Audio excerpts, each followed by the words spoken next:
અમદાવાદના શહેર કોટડામાં યુવતીને તેના જ પરિણીત પુરુષ મિત્ર સાથેના ફોટા વાયરલ કરવાની અને પરિવારને બદનામ કરવાની ધમકી આપીને ગેંગરેપ ગુજારવામાં આવ્યો। પીડિતાએ હિંમત કરી પોલીસ સ્ટેશનમાં ફરિયાદ નોંધાવતા સમગ્ર મામલો સામે આવ્યો। પીડિતાનો એક પરિણીત પુરુષ મિત્ર હતો કે જેની સાથે તે અવારનવાર હરવા ફરવા અને ડિનર માટે જતી હતી।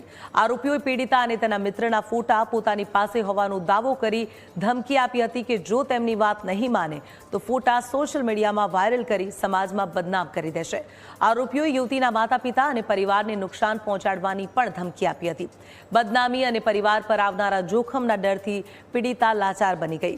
આ ડરનો ફાયદો ઉઠાવી બંને આરોપીઓ પીડિતાને બળજબરીપૂર્વક નિકોલ વિસ્તારની એક હોટલમાં લઈ ગયા કે જ્યાં તેમણે યુવતી પર 2 વાર સામૂહિક દુષ્કર્મ આચર્યું હતું।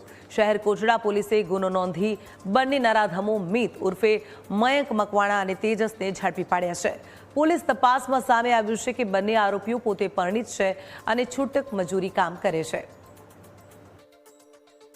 મિત અને તેજસ એ બંને આ મહિલાને બ્લેકમેલ અવારનવાર કરતા હતા કે ભાઈ તારો બોયફ્રેન્ડ છે એ બાબતે એના ઘરે કહી દઈશું અને તને બદનામ કરી દઈશું, તમારા બંનેના ફોટા અમારી સાથે છે, અમારી પાસે છે, એ બતાવીને તને બદનામ કરી દઈશું, એમ કરીને બ્લેકમેલ કરી અને એને બળજબરીથી નિકોલ વિસ્તારમાં આવેલી હોટલમાં લઈ ગયેલા અને અવારનવાર બંને એક સાથે ગેંગરેપ આચરેલો આવી ફરિયાદ આપતા શહેર કોટડા પોલીસ સ્ટેશન ખાતે આ બાબતે ભારતીય ન્યાય સંહિતાની કલમ 71 અને અન્ય કલમો મુજબ ગુનો દાખલ કરવામાં આવેલ છે। આ બંને આરોપીઓને હાલ પોલીસે એરેસ્ટ કરી લીધા છે અને હાલ એમની મેડિકલ તપાસણી અને એમને બીજા વિગતવારના પંચનામા મુદ્દામાલ કબજે કરવાની કાર્યવાહી ચાલુ છે।